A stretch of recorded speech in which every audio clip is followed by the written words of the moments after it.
Hello and welcome to yet another Gamestyle Live. I'm joined once again by Steve and hopefully for the entire show by Andrew, who's feeling a bit under the weather and I believe is probably dosed up on various medication at the Yeah, moment. How are you, doesn't. gents? You're fine. I'm better than Andrew, who Yeah, looks like he's had too much Lemsip and ibuprofen. it's not been a fun week, really. I've mostly been trying to not die, which is Not die in the man flu sense of not die, not die as in not die because you've got some terminal disease.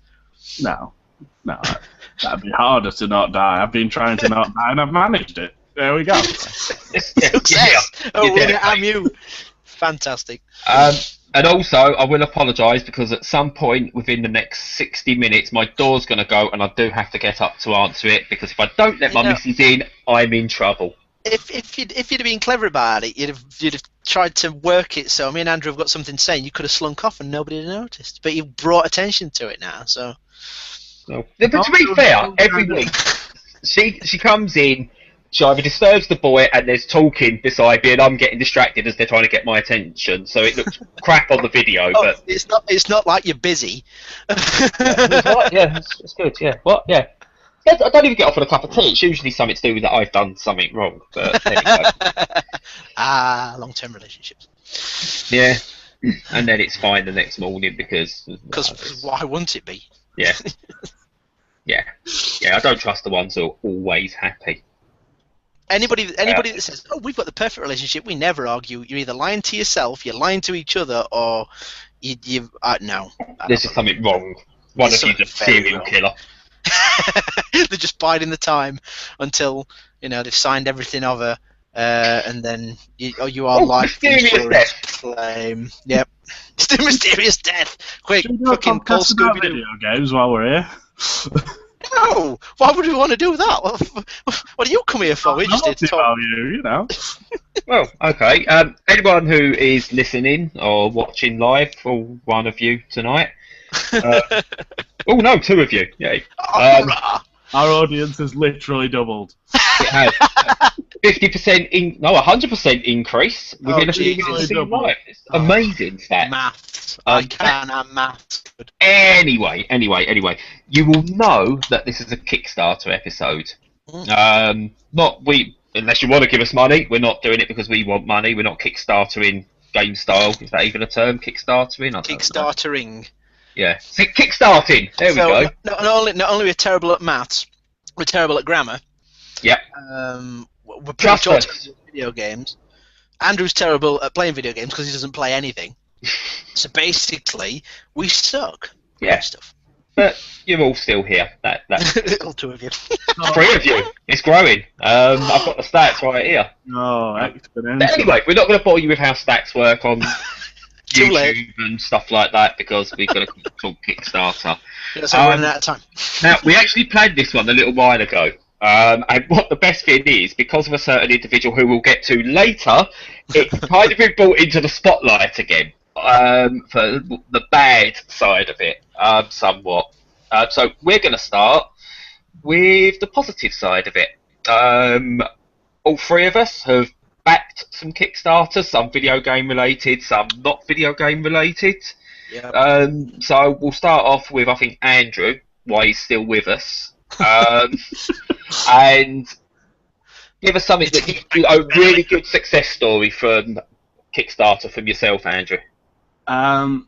The first thing I backed on Kickstarter was Broken Age. Ditto. I really, really like, which is lovely. It feels... I think quite a lot of people were quite surprised how it turned out in that it doesn't look or play or feel or seem or in any way at all like any of the adventure games that we were expecting to get. And I quite like that. It's a game that I don't think could have got a publisher support. I think it's a game that needed Kickstarter to be made. This is the Tim Schafer one, isn't it? It was called Double Fine Adventure when they first made the pledge thing.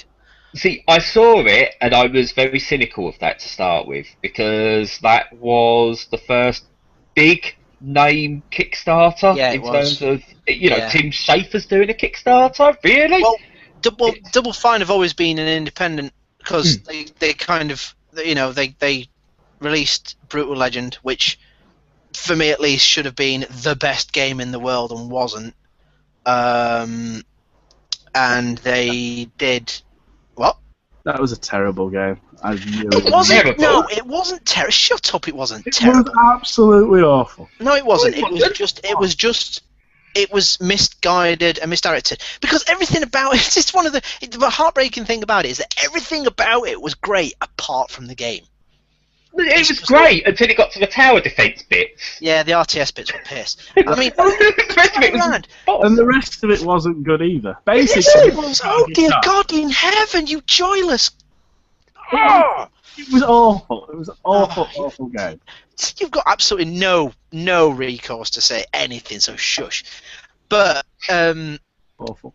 going back to Kickstarter before we start going through Double Fine's discography, as it were. The thing, actually, I saw it and I backed it because I'm gay for almost anything to do. And but the thing that really swung me at it was the whole documentary thing.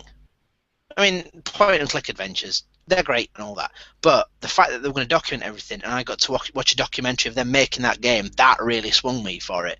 And I've not really had any Kickstarter reward that's been as satisfactory. Not the final product, but the kind of side stuff that you unlock and get as satisfactory as watching the trials and tribulations of them trying to make this game in a world where these games don't get made anymore. But I want to interrupt you there because that's the thing that gets me with this. And to be honest, I'll come to what my first backed Kickstarter was and the reasons behind it. But it is the rewards and what you get with some of it. I usually you see a lot of official soundtracks or digital art books and things like that, which that doesn't really interest me on the whole, especially a digital art book. I want an art book to be a book. I want something I can have on the table, and generally there you can get those, but they're in the much higher tiers. In terms of the documentary that you've got, is it an ongoing release that you get via? How's it delivered to you? Yeah, it's delivered. You get forum access, and then it's posted up there. And I actually had to stop watching it because it got to a point where they were showing stuff after the end of the first part of the game, and I haven't completed it, even though it's only about 3 or 4 hours long. So I'm like, I haven't got around to finishing it, and I need to finish it before I can watch the rest of it for spoilers and all that kind of stuff. So I'm a bit gutted that I've stopped it. But it's like, I think Massive Chalice got a documentary as well. I'm not sure. I'll have to check that. But I just love watching how stuff's made. Sorry, go on. I'm worse than you. I've not watched any of it yet. I'm just gonna wait for I have your access. So yeah. Well, you see, I'm quite jealous because it's just interesting, It's just interesting because watching them, the ups and downs, like when because every piece of news that came out of it, like when they had to get more funding because obviously $4 million apparently isn't enough for some reason. They had to get more funding, and the kind of, without wanting to get into using wanky cliche terms, it's all very human, and you kind of see something behind the face of the, because Tim Schafer's this very charming kind of frontman for the company, and you see him in interviews, and he's affable and likable and all that good stuff, but you kind of see behind it when they're making these almost agonising decisions, and I love that. I love seeing all that. It's fantastic. So yeah. Yeah, I mean, I like to talk about that. It's the sort of thing, actually, before we go too far with this side of it, I'd like to see more of this. Documentaries that actually, for games that take their subject matter seriously. The old behind-the-scenes stuff you used to get on the PS2 era discs and stuff like that were very, very cheesy. And they were movie. It's like the 20-minute, the 3-minute making of you see on DVDs. Yeah, I don't like them. No, but I was really drawn in. There's a few I've watched, but one that really drew me in was the Last of Us documentary that leaked onto YouTube and a few bits, and I loved that. It was a 45-minute Was it 45 minutes? Might even been longer than that. It was a longer. I remember that because I remember wanting to search it out. Yeah. Yeah, but they spoke about it. It wasn't just we done this on the computer and done this. They spoke about how Neil Druckmann got to the point where he wanted to make The Last of Us and how he got people in. And it kind of finished with what's probably one of the most famous extras from it is the singing scene for the final scene when they reshot it.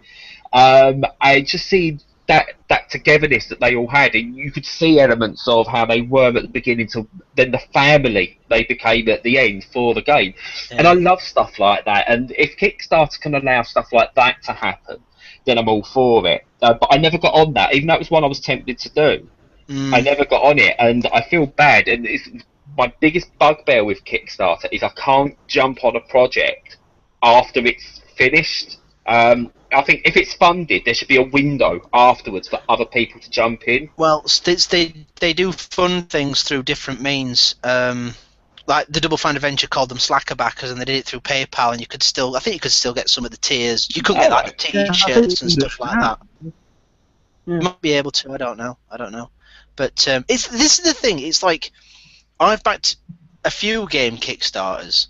And pretty much, I think only 2 of them have come through in any kind of playable form so far.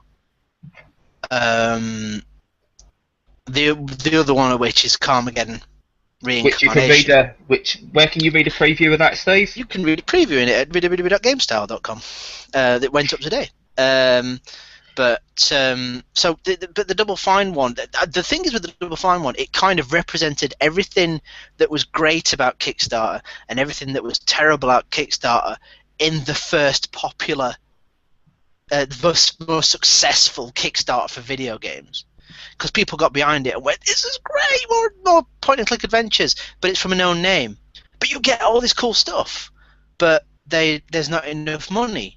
And so it's kind of everything that's, like I said, wonderful and terrible about Kickstarter, all in, like I said, the first successful one. So Kickstarter is a very weird beast that spawned a new way of developers getting their games made, but also has opened up a whole corridor of doors for abuse. Yeah. Yeah, we're talking about the good stuff first. We're talking about good things.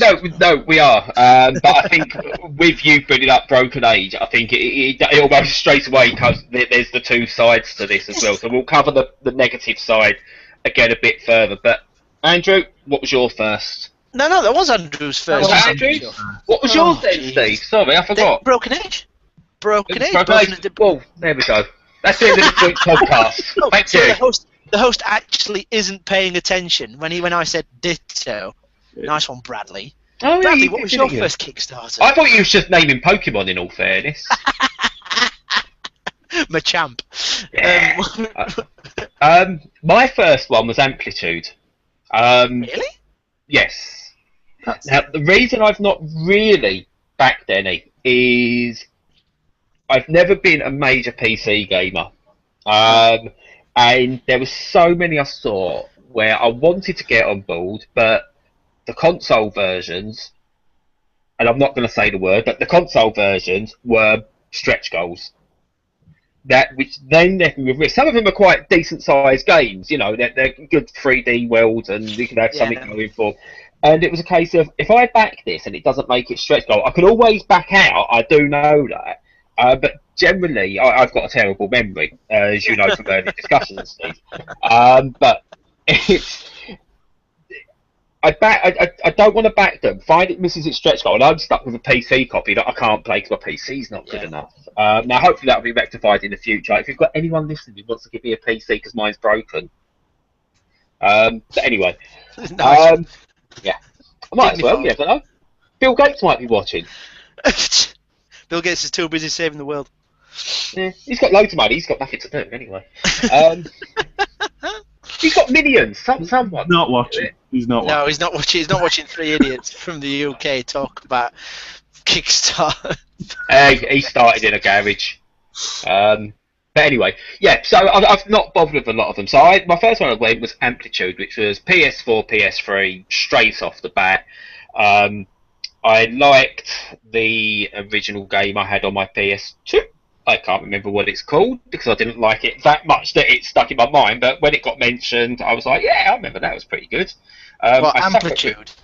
Was it called Amplitude originally as well? Oh, Jesus fucking Christ. Frequency and Amplitude were on the PS2. Frequency, that was the one. Oh, yeah, I had Frequency. Right. But anyway, the style rang a bell, and it reminds me a lot also of Rock Band Blitz as well. And obviously, I know it's more than that since I've looked at it.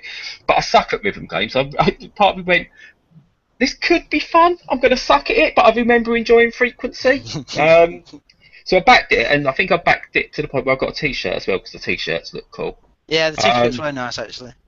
But it was one of those. You know what really got me with that was it about 6 days to go, and it was very very short on its goal.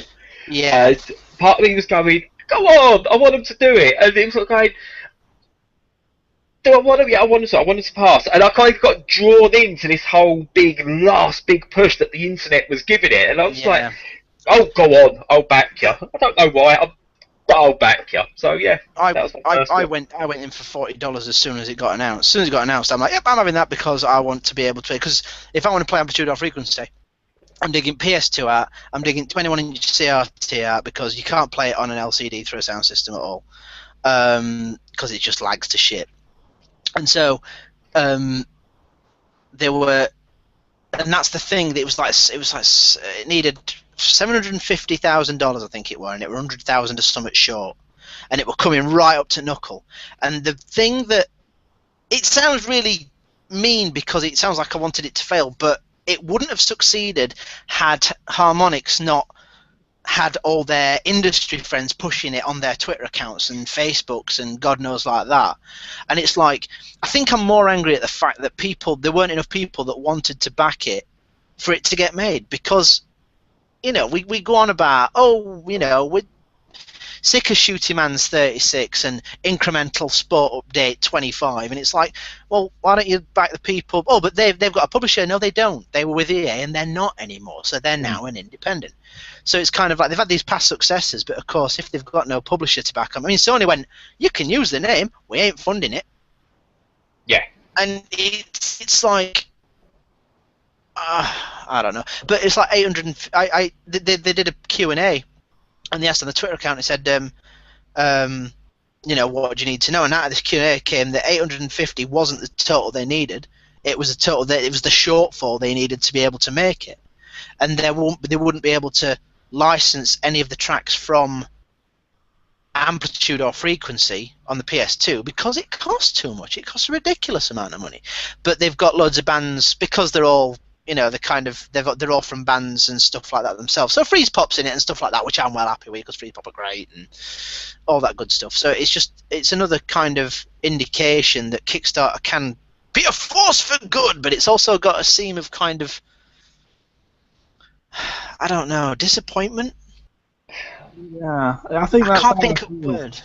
I think that's basically how I feel about Kickstarter. That it feels more like a constant disappointment than it does really, really exciting. Because you see games appear on there that publishers clearly don't want to pay for, like Amplitude and a new Double Fine game, and you think that really someone should want to pay for that.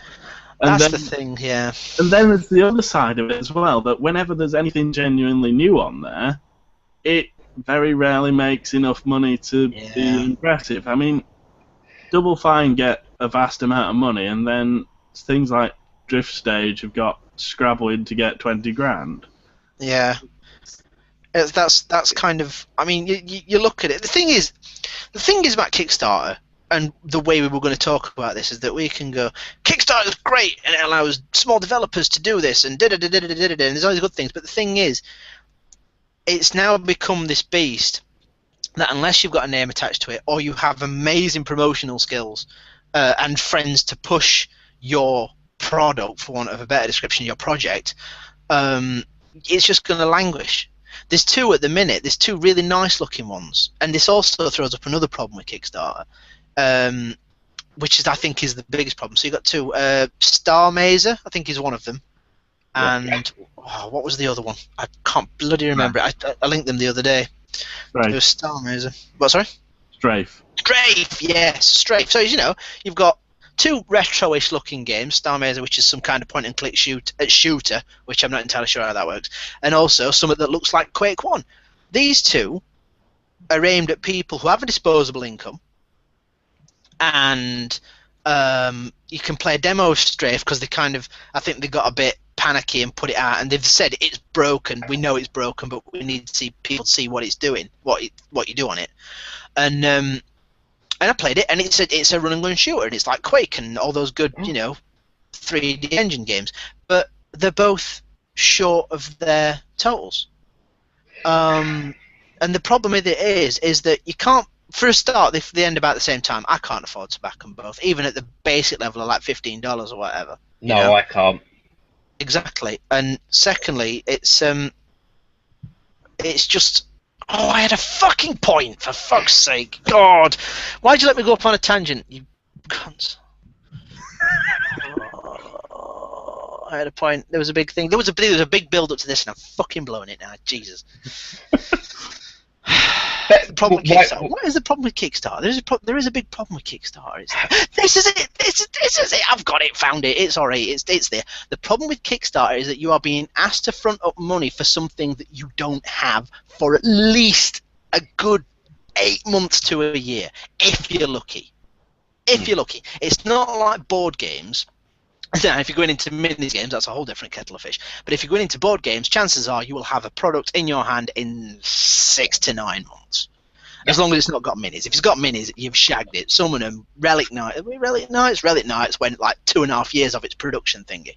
But video games take time, and they take lots of effort, especially if they're a small team. And the reason, you expect people to be on Kickstarter, that they've got a small team, and they need help with it and stuff like that. But they're kind of going, we need your money, but you're not going to get anything. This is why they do like rewards and stuff. But even then, it's like, I've spent $50 on this game, and all I've got is a T-shirt.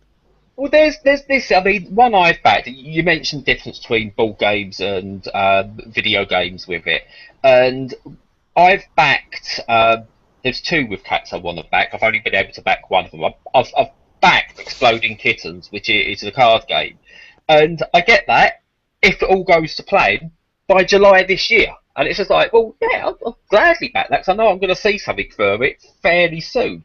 And this is Broken Records Exploding Kittens, hasn't it? It's got the most individual backers, yeah. I think it's 1,000 backers, and it's made $7.5 million, and its goal was 10,000. It's 71,000% over its goal, or something stupid like that. It's not. To be honest with you, I've kind of backed it because I've a friend who's backing it, and you did get not safe for work cards in it, but they've expanded that to an entire deck. So we've gone halves on it, and so I get the not safe for work deck, and he gets the normal deck, so he can play it with his little one. I don't actually expect it to be a good game. I'm just really curious about it. As I said, I looked at it. It looks a little bit like an expanded version of Love Letter and that sort of thing. And I'm all for that. I love the concept of Love Letter. I like that. Just quick, go, play. Could be over in 10 minutes. Could be over in an hour. It's great. Have you seen the Batman themed Love Letter? No. They're bringing out a Batman themed Love. Anyway, sorry. Nice. Anyway, but there's another one. There's another one like Schrodinger's Cats. There's a game by that name as well, which is something completely different by Team 17, but there's a card game about it as well. Now, a problem that I have with a lot of these little ball games is what happens after Kickstarter. It's a lot of them I looked at and gone, like, there's I've backed Tiny Epic Galaxies, and I'm looking forward to playing that. What I didn't know was there's a load of other previous games that, but they cost a small fortune to get now. They're very hard to get. And it seems like it's Kickstarter's almost becoming a way that, for physical product, this is how we're going to sell our product. No more. Anything else. If you want anything else after, you're going to pay over the odds, and it's not going to grow. This is the difference between board games and video games on Kickstarter, because a lot, from what I understand of it, a lot of board games kind of use Kickstarter to get the initial print run done, and then get copies to send to retail. And so you back it and you get all the stretch goals, especially if you back a minis game like at the minute there's a Ghostbusters game, and so it needed off the top of my head $8,000 or whatever it were, and it smashed it because it's a minis game, and you can guarantee if you want your Kickstarter to succeed, stick plastic figures in it. And so all their stretch goals are now kind of just adding stuff to it. Now, the zombie side Kickstarters, if you back the zombie side Kickstarter and then you got all the stretch goals because it went nuts, people were selling those individual figures because you couldn't get them anywhere else for like 50 quid each on eBay. It's ridiculous. And so this is the difference between board games and video games. In the board games, your chances are you'll be able to buy it in shop anyway. But if you back it on Kickstarter, you get a load of sweet stuff. And that's kind of a very dangerous trap to fall into, because you end up backing all this stuff and you're not getting it. And a lot of these mini games go for like, you've got to pony up $100 to first instance and then another $45 in shipping.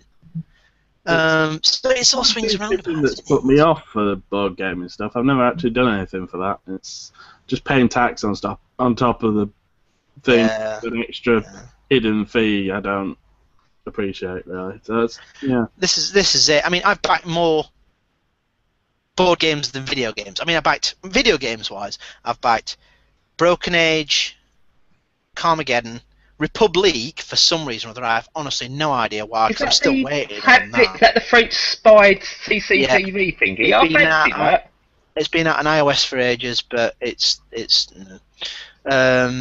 Massive Chalice, which is actually a lot better than I anticipated.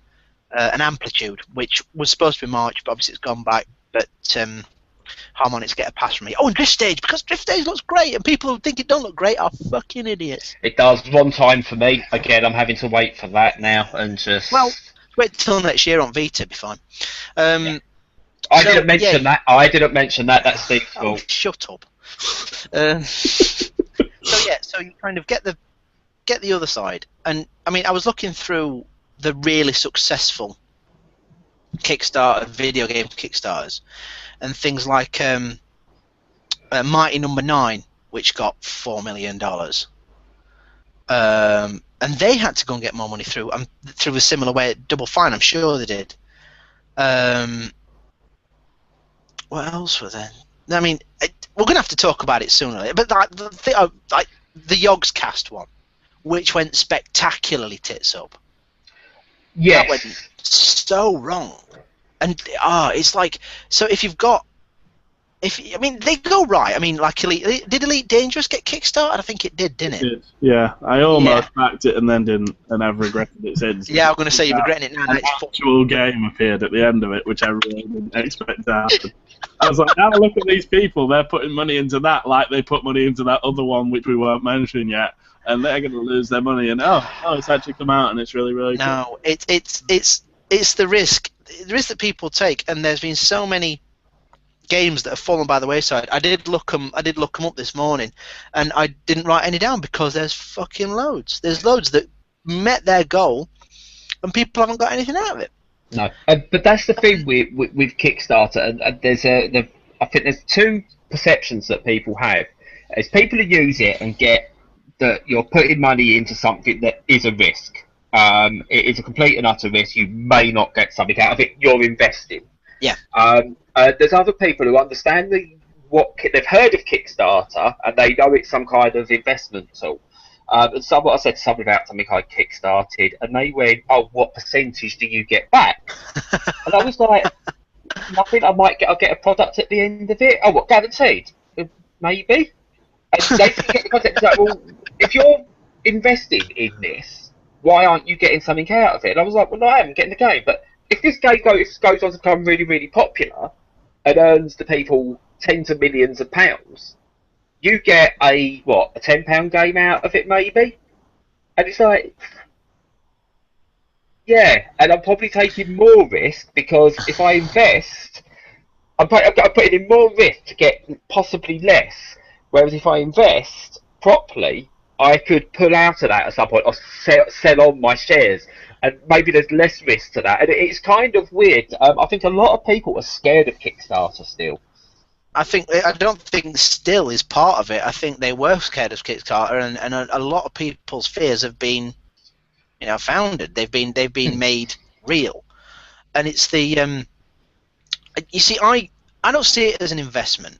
If I'm giving these people money, and then it succeeds, then that's great. If I'm not willing to lose that money, I shouldn't put that money up front. Yeah. This is generally why I only tend going on the lowest tiers. It's like Drift Stage, it's like a digital version. Yeah, that's fine by me. I mean, it's generally common sense. You look at stuff, but saying that, you kind of... No, it is common sense, which we'll get to the product that can't be named very soon.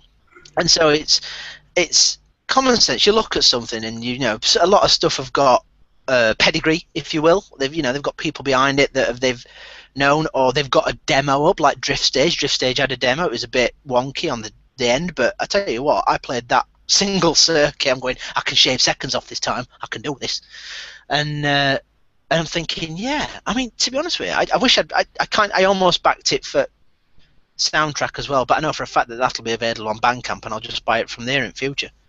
I did go for the soundtrack one. That's kind of how I look at it. I tend to look at it as charity, really. That I'm paying them money to make this game, not I'm paying them for the things that I get out of it at the end. I think that's more accurately the other way of looking at it. One looking is that I'm giving them the opportunity to create something. I mean, to be honest with you, those tiers on various ones that are like $5,000, $10,000, whatever. Anybody's got money to waste like that, then fair play to them. Deserve everything the chuffing can get. But it's you kind of go, if you're not willing to lose that money, then don't back it. Yeah. I went for $135, I think, for Broken Age, which I get a box, which is nice. I like boxes. But really, it was box. Yeah, like a really nice box. It gets everything from the previous tiers as well, though. As you understand the phrase box, yeah. And I've got the T-shirt, and the game's really good. But to be honest, it was, I wanted them to make that, and that seemed like a reasonable thing to do. Yeah, I think it's best to take a pragmatic approach to it. I paid £50 for Broken Sword 5, which I got the previous games that I already owned, which was a really nice bonus. You're amazing. You are good at investment. That's kind Andrew, I've got this idea about something I want to do. Do you want to stick some money in it? No. You can get a box. Hang on. I've got some. I've got here, look. I can flog. Hang on, I've got 2 boxes. 2 boxes. Oh, I'm done then.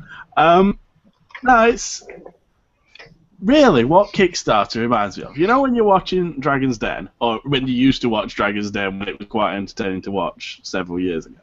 And there was always one in the middle of each program where the dragons said, I'd love to buy this product, but I can't invest in it as a business. Yeah. I've always kind of thought of it as, well, I'd love to buy that product, and it's not a business, so I'll just pay them enough money to make enough of them just to tick over so I get the product, and that's that, rather than something magical will happen at the end of this. It always feels like that to me, and that's why I've gone for the $25 for Drift Stage, because paying $10 for it didn't seem like enough. If it came out as a boxed game, if it just appeared on the shelves tomorrow for the PS4, it'd be £25 for the same game, and that's not a lot of money to ask for a video game. So that seems like an entirely reasonable thing to do. It is, but of course it's the how much are you willing to lose thing, isn't it? So it's... No, I don't think of it as money that I can lose. I think of it as I've given them that money to make something, and if they don't, then that's fine. Which is... What on earth is that? that is Brad subtly going off to answer the door.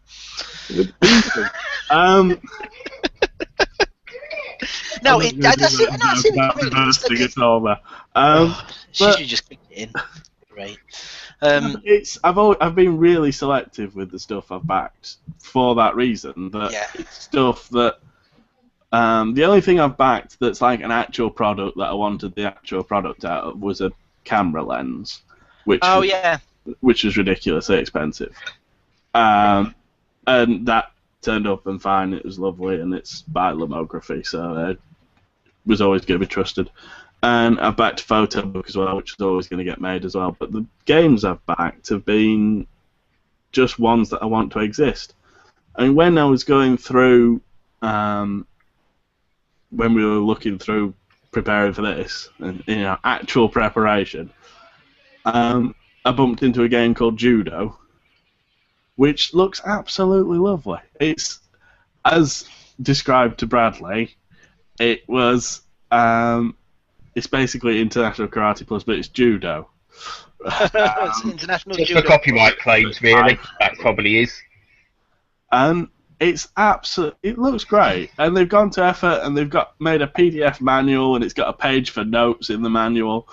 And it looks great. And it's managed to make, so far, of a $5,000 goal, it's managed to make $624. Oh. How long's it got left? It's got 13 days to go, and 79 backers. That's not gonna make it.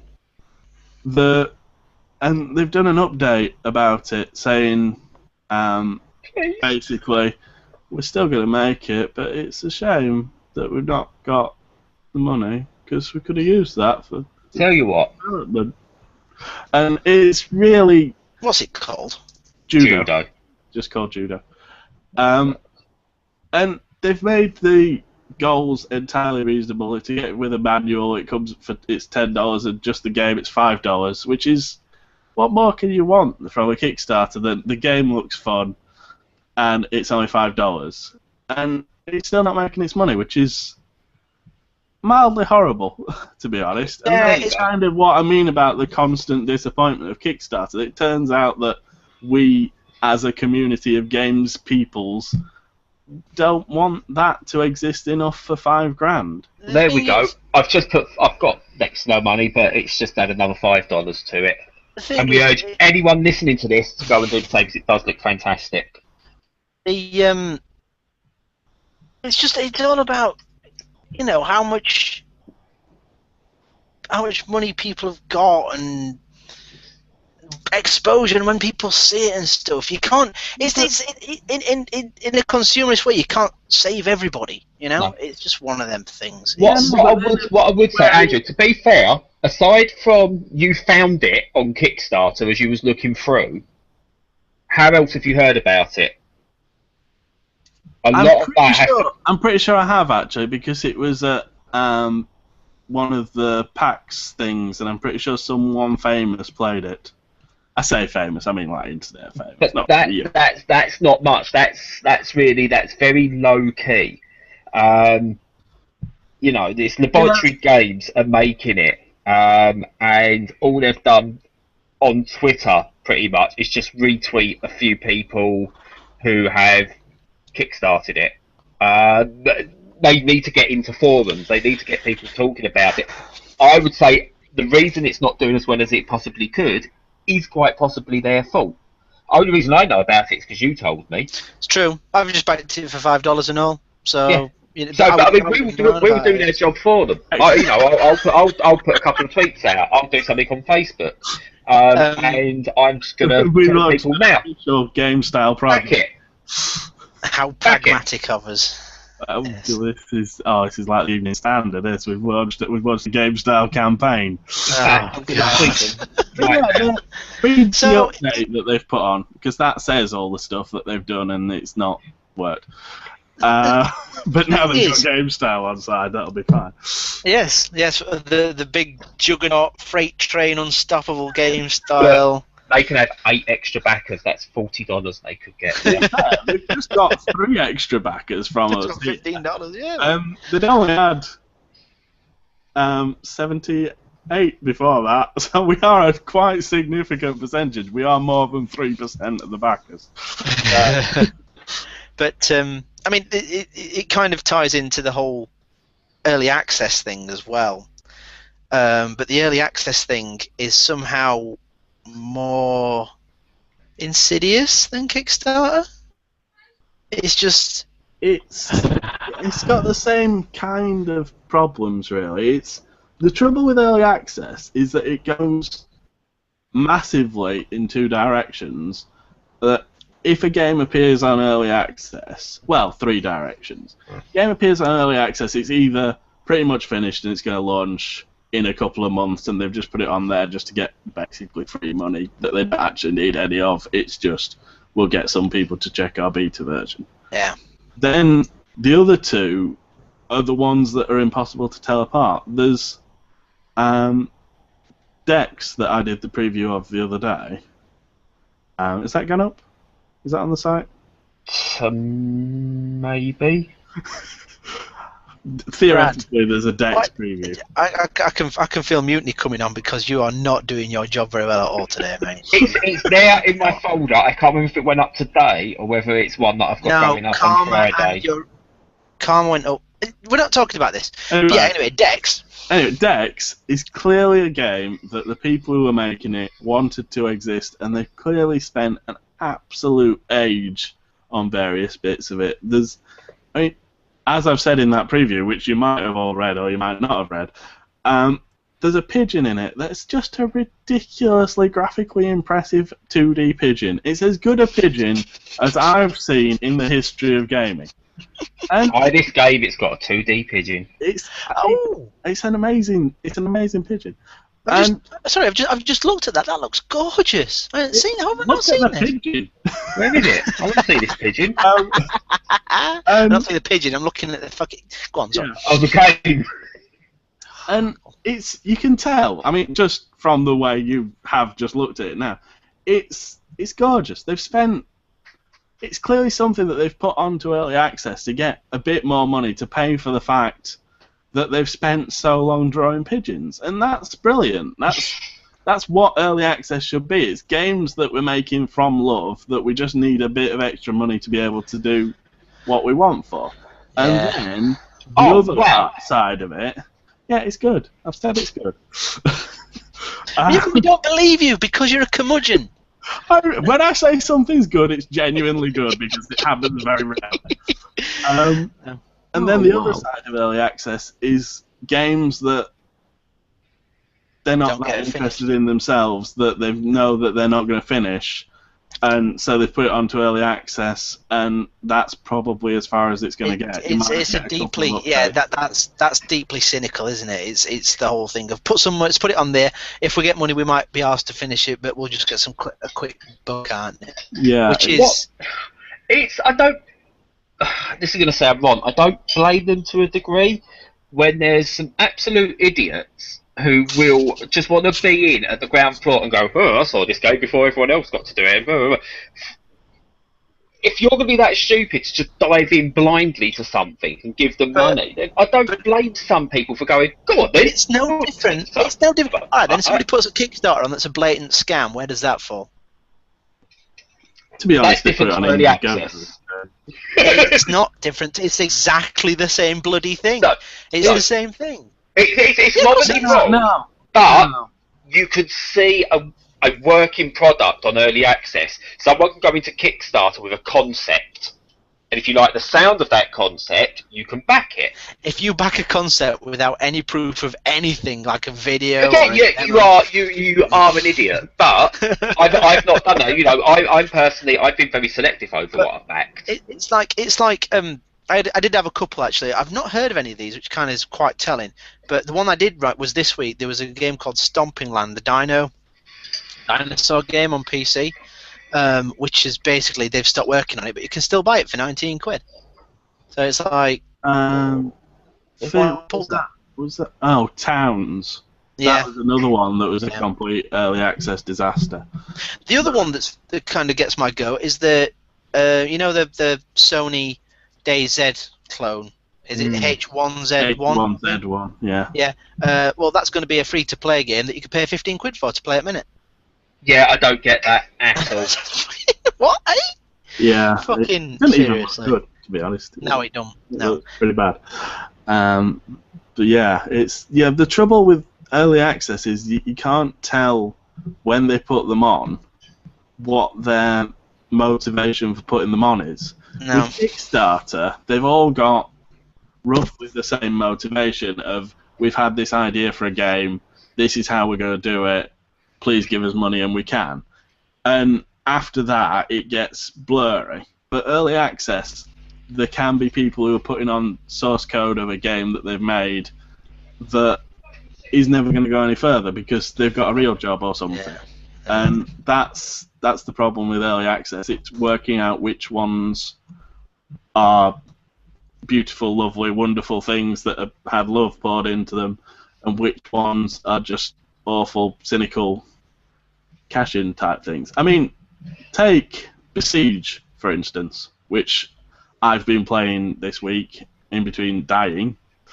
And it's worth not paying for. It's a brilliant, brilliant game. And that's got one zone of 15 levels completed now. And because everyone loves it and because it's flying off the digital shelves, I'm sure it will be finished. But there's no way of telling whether they've put it on and that's all they're going to do to it. I mean, in that case, I'm sure that it will, but there's no way of telling if they're doing it cynically, and that's the problem with early access. There's nothing you can do to check what they're going to do in the future. If they're going to lie, then it's dead easy. Whereas with Kickstarter, it's quite difficult to make a significant amount of money if you're completely lying. There's no way of saying you've got like a reputation and you've really practiced lying, and then you're okay. What, like segue? Perfect segue. All right, we've only got 13 minutes left, so it'll be quick. I don't even know where to begin.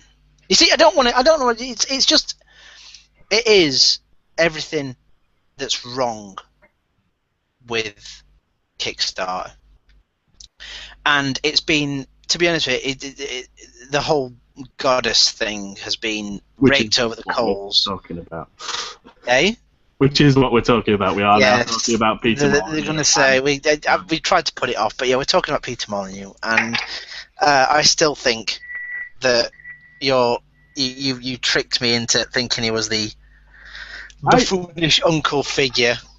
I agreed with you, and I feel bad about agreeing with you because he's a knobhead. I didn't say that he was a good person. I said he knew what he was doing. That it wasn't an accident. Yeah, but you sounded apologetic for him. It's like anyway. I don't know. It's the trouble with Goddess is exactly the trouble that I had with Elite Dangerous when that was on there. That I thought that the people that were putting money into that were really, really daft, because why on earth would you give him your money in advance when he's clearly just going to come to your house with your money and just set it on fire in front of you? We're going to take his Scrooge McDuck money bin full of money in his house with his extension with swimming pool, and he's going to put it on caterpillar tracks and drive it up to your front door and set it all on fire. Yeah, it's because I think that he knows what he's doing. I didn't have any vague interest at all in backing him to find out that is what he's going to do. The problem I've got with him now, especially over this goddess thing, is not just the lies, because well, they do help. They do help. Look, my biggest thing, he's still using the same technique to get out of it, which is, I want to do it, I've always wanted the best of my game. But now he's throwing out this isn't fair, I'm depressed. Oh, it fucks me off. It fucks me off. Fucking... as someone who does suffer from depression, I'm looking at someone like Peter Molyneux, and I'm just going, you're just reading it out because you're hoping if you say that people are going to leave you alone, that you're exempt from criticism, because... Who knows? You're using bullshit to cover bullshit, and I don't know. He's fucking manipulative. He's a liar. Yeah. He's been. It's like there have been more eloquent people that have ripped him apart this week than any better than I ever could. But he's just he. What takes the shotgun? They're heroes. I'm not sure, because there is a point where it transcends taking him to task and just stick him, boot him, which is why I'm reluctant to go off on one, because it would be easy.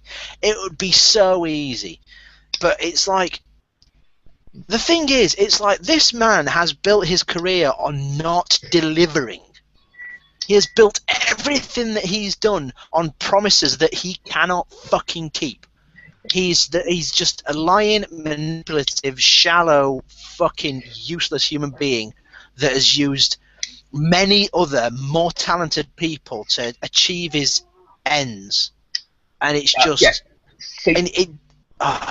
What would be interesting for me is I through someone who knows someone, I can possibly get a word with someone who worked for him at Lionhead, who worked on the Fable game. I It'd don't be interesting know. to get a bit of an insight as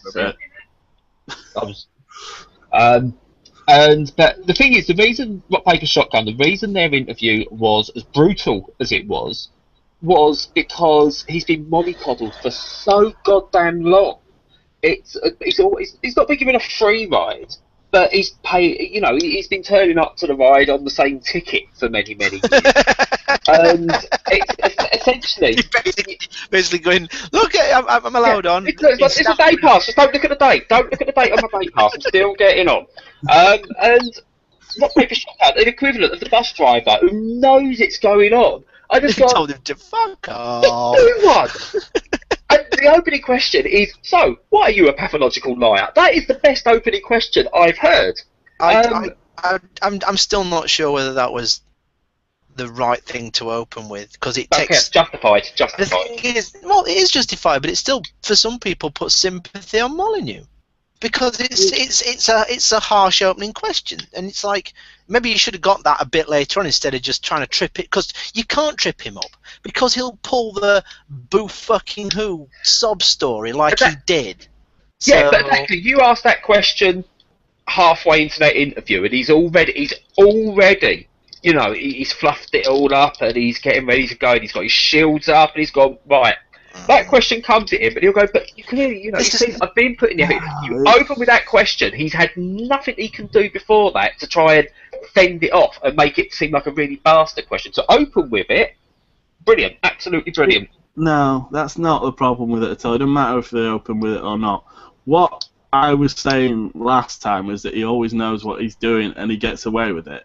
I mean, just talking to a room about a dog for an hour when you're a headline act, that's the position that someone knows they can get away with it. And what he's done with Goddess, or Goddess, I don't know. Goddess. Is the... Metacritic. I think it might be Goddess. Goddess. Goad us. He's goading us, definitely. Yeah, okay, yeah, I'll give you that one. But I'm here all week. Probably. And what he's done this time is that he's thought he's going to get away with making a free-to-play game that makes a lot of money. I mean, if he's taken the Kickstarter money, he's made a free-to-play game that does as well as Angry Birds does, he makes millions and millions, he can then finish off the PC version being exactly what people wanted, and that's it. But it turns out what he's done is he's made an absolutely awful free-to-play game. Then he's taken some Scottish kid along for the ride just to make him seem even worse because he made a previously awful free-to-play game.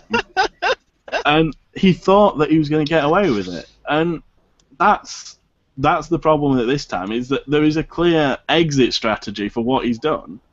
But because he's messed up that, you don't get any of the... It doesn't get anywhere close to doing what people were expecting of it. And the problem with asking, are you a pathological liar now, is that someone should have asked him that 15 years ago. It doesn't matter what point of an interview you say it now, because he's got so much history that it doesn't make any difference at all. It's not going to fluster him, whether it's at the start or at the end. No. It's just... The big mistake he's made this time round as well is before, when he's not delivered on his promises, it's very hard to call us as gamers victims because we can vote with our wallets.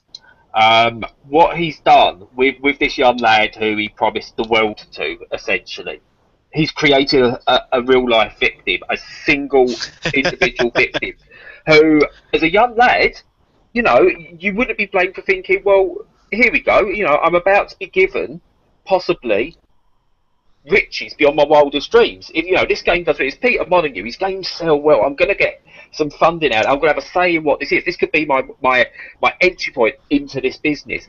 This kid at that age could possibly turn around and go, everything's being focused into that. Peter Molyneux pulls his crap. He ruins the life of that kid. Well, I wouldn't say ruined it, but it's just indicative of everything that's wrong with him. Nice. And that's the same thing, that if it had made Angry Birds money, look how good Peter Molyneux would have looked for giving 1% of the money to him. Yeah.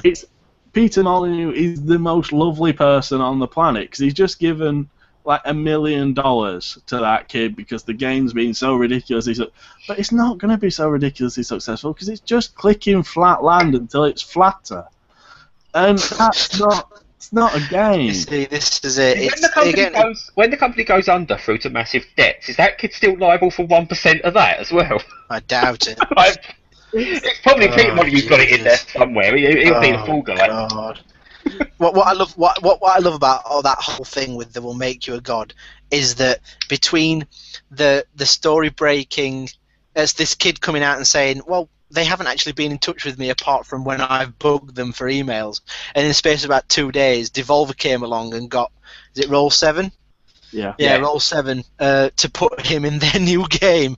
It's like in the space of 2 days, and it's basically just sticking middle finger up to Peter Molyneux, going, "You fucking cretin." Yeah, they are fast. As I've said this to you guys before, so they are fast becoming my absolute favourite publishers. Yeah, absolutely.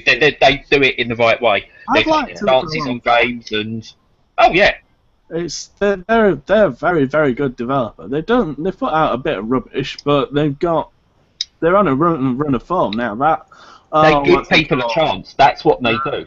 That not Gunpoint game.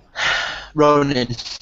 Yes. Ronin. That looks brilliant. It's just a great story and a great looking game, and they've pounced on that, and it's great. It's just they deliver on their promises. Like I say, it's one of them things where I'm not entirely sure that Molyneux can come back from this. I know gamers have got maybe even 2 or 3 years ago I said gamers have got very short memories and stuff changes. But again, the thing that made me think that gamers maybe haven't got such short memories anymore was the whole Xbox One debacle. You know, people basically went, "Fuck off, we don't want that." And so maybe Molyneux really has shit his load this time. Yeah. And really maybe nobody will touch him with a barge pole. I think he might have done. It does feel ridiculous to say that because he's managed to get away with it every other time. It's like a reverse Scooby-Doo villain, he actually gets away with it. What he's done this time is he said, "You remember that game that my entire reputation is built on? The one game that you can categorically say, it was all me, I was amazing."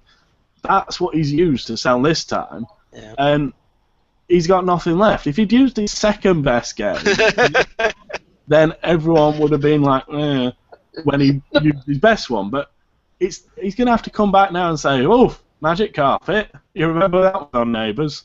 And it's not going to work. But what Molyneux does, and his whole thing, and it's I think Jim Sterling mentioned it. I saw on Monday. I was watching it, and there's the Molyneux cycle where he produces a game and he builds it up and builds it up and builds it up, and then he goes. It doesn't promise what it lives up, and he does the whole "I didn't mean it," and I was all there at some point thingy that he's got going on. Then he comes to the next game and goes, "By the way, that previous game was crap. It was god awful. This is what this game's going to do." Goes through that, gets to the next game and goes, "Oh, that previous game, it was an absolute wreck, not what we wanted to do. This is what this game's going to do," and it goes through that. Fool me once. In Molyneux's case, you can fool people about 15 times. I think after the 15th time, we're going to open our eyes and realise that I don't know what he can do now. Whatever he produces next, it's going to be No one's going to look at it and go, "Oh, this could be good." Nobody's going to touch a barge pole. Nobody's going to want. I tell you what the difference is this time as well is the other times with your Fables and Black and White and even the clicky game thingy, whatever it was called, Curiosity. there was, it was either free to play in that case, or they bought a finished product and they got something out of it. They could then trade it in or sell it or whatever they wanted to do. So the losses were minimised. Or some people even enjoyed it. I didn't mind Fable 2. It was a decent game. It wasn't what he promised. Yeah, both Fables, both the first two Fables were fun games, and that cycle worked. Just not what he promised. They were kind of 7 or 8 out of 10, and then he came along and said, actually, it was probably more of a 6 or a 7. But next time we're doing an 8 or a 9, and it was entirely believable because. Yeah. But now he's put Populous on it, and he can't do that. What he's done now is he's bullshitted again, and he hasn't even got a final product. So people are actually now screwed out of their money. And that is what's going to be his biggest issue next time, because people have been screwed out of their money. They've not had a chance to even look at it before. They've not had a chance to get feedback from other people. They've put their money in, and he's basically walked away with it. And he's promoting his next game without finishing this one. It's going to leave a very, very sour taste. And the people who backed him were the people who wanted to trust him most. And he's lost them now. £200 for an art book, and then haven't had any work of it at all. I mean, sorry, Andrew. It's just ridiculous. No, but it come in a box. They didn't promise a box, so it's okay. No, I'm going to pick up on this box thing. Like, look out for something from me on Twitter where I follow up why I wanted a box. So yeah, it's the Molyneux thing isn't indicative of where Kickstarter is, or how it is overall, or it was, or whatever. But Kickstarter isn't the kind of gateway that a lot of small developers need it to be, and it never will be again, because it's just. People expect a 100%, almost get to understand, people are expecting everything that goes on Kickstarter should succeed, in a way. And all you've got to do is look at Judo as the ultimate example of that. It does look a lovely game. And if it doesn't succeed on Kickstarter, it will be a shame. But not everything succeeds. And that is the way of the world. And it's surely better as well for these guys to be told early on, no one's really wants that, than going all the way making it, getting it all produced, and then everyone going, nah, we're not going to pay for that. How much you spent on it? Not going to pay it. I'm not saying they are going to lose something, because they're obviously clearly making the game that they were looking for that boost, but probably not as much as they may have lost had they tried to get all the way with it and then take it to a publisher. So even though it's not 100% success, the failures are probably less of an issue than they would be before Kickstarter came about. Yeah, I was thinking about it when I was going through things, and there are a few on there at the moment that are just below me backing them, that they look like I'd be interested in that, but not quite enough to pay the money into it. And I think there's two problems with it. One, that people ask for too much money for the game, that they're basically saying this game's going to be $20 when it comes out, so you can back it down for $20, when really it should be, this game's going to be $20 when it's coming out, you can have it for $10 because then you'll helping us make it, and then have extra rewards on top. But the other thing that I was thinking is that there's no... If I back one Kickstarter and it goes tits up, that's it. But if there was like a Humble Bundle type situation where I backed a group of 4 projects and one of them went tits up, but then the other 3 came through, that would be a much better system. That it mitigates the risk of it, and it would get them all more money individually. I think it's something that developers could work together and make a little... I can see where you're coming from with that. The problem I'd have with that is if you had 4 projects bundled, and I was interested in 2 of them, and I look at it and go, well, that's 20 quid. I want to give 10 to this, 10 to this. So I'm going to get on the lowest tier. If they're bundled, I'm going, well, do I go for it's going to be 40 quid, or I'm putting 20, but it's only going for 2 I want. It makes it a lot more difficult to actually want to back that as a group.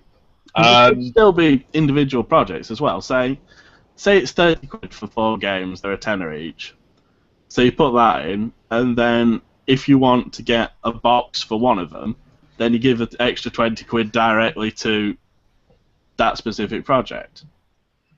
There's just too much risk of one individual project going wrong as it is now. It's putting people off.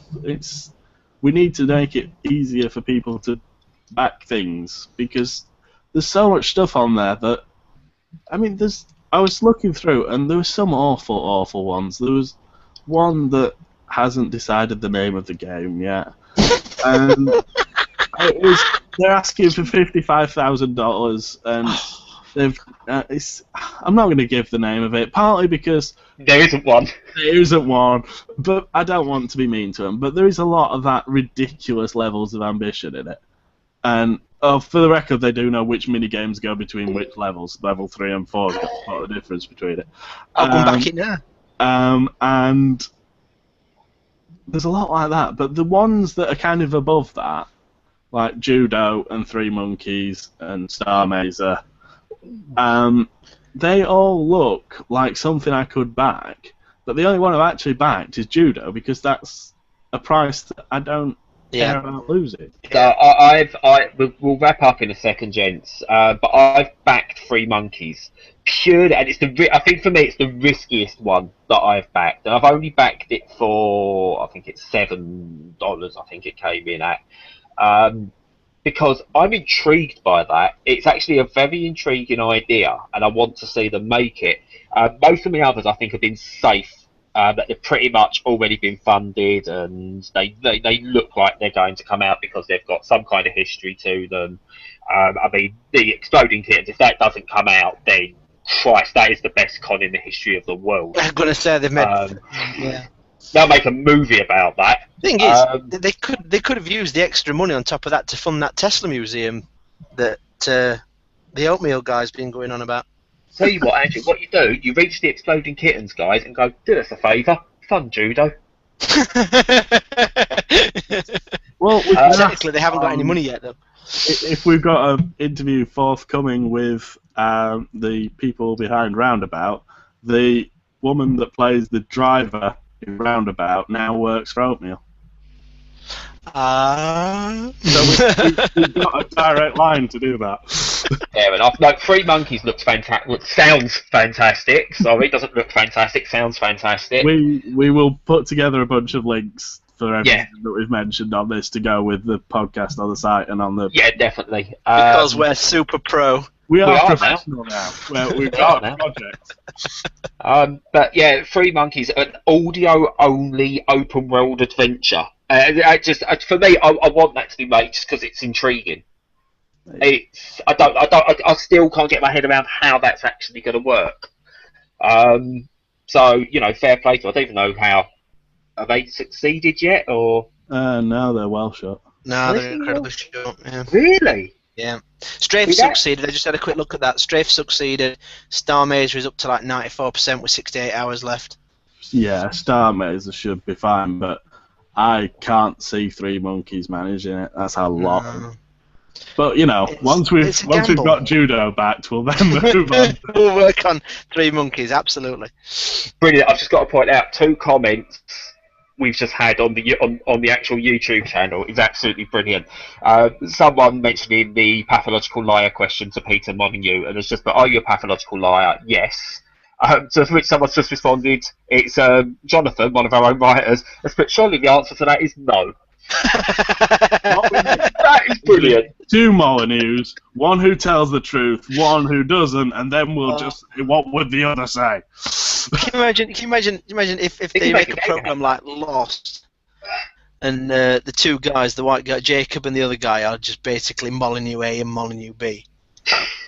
it's just, oh Christ, and a pogo stick. I tell you what, I'd love him on it, like in a few years. Him to where you get these exposal biographies that people do, and they like Scotsman tend to do it, where they then go and slag off every member of their team that they've been part of. This manager was this. I just want Molyneux just to write a book, just going, right, this is all of it on the line. I've been bullshitting you from day one. Everybody, no, it wouldn't do, because basically it'd just be like 600 pages of him going, everybody I've worked with is a hack and completely talentless, and I'm great. It basically like Rick Mail without the charm. A book made out of salty tears. Salty tears, the bitter salty tears of populous fans and goddess backers. Right. I think and that's how we're ending. Alright, as usual, we'll do this. If you like what you're listening to, of which 10 of you have done concurrently at any time, I know, and that's concurrently, it's been up and down a bit.